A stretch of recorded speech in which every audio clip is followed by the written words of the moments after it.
Thanks for reading a book with us today. Before we get started, if you haven't subscribed yet, please subscribe to our channel and don't forget to click on the notification button. We will be reading a lot of books with you. I'll give you a couple of seconds to do that and then we're gonna get started.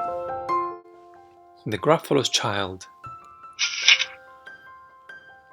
Written by Julia Donaldson and illustrated by Axel Scheffler. The Gruffalo said that no Gruffalo should ever set foot in the deep, dark wood. Why not? Why not?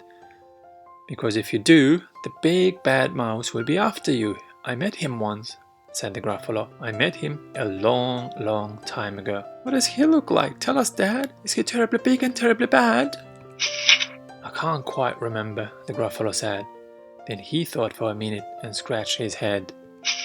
The big bad mouse is terribly strong and his scary tail is terribly long. His eyes are like pools of terrible fire and his terrible whiskers are tougher than wire.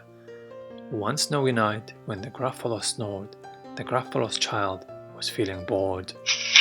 The Gruffalo's child was feeling brave, so she tiptoed out of the Gruffalo cave. The snow fell fast and the wind blew wild.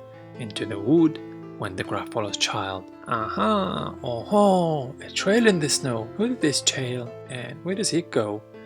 A tail poked out of a log pile house. Could this be the tail of the big bad mouse? Out slid the creature. His eyes were small and he didn't have whiskers. No, none at all. You're not the mouse? Not I, said the snake.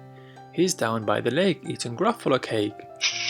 The snow fell fast and the wind blew wild. I'm not scared, said the Gruffalo's child. Aha, oh-ho, marks in the snow. Whose are these claw marks? Where do they go? Two eyes gleamed out of a treetop house. Could this be the eyes of the big bad mouse? Down flew the creature. His tail was short and he didn't have whiskers of any sort. You're not the mouse? Choo-hoo! Not I, but he's somewhere nearby eating Gruffalo pie.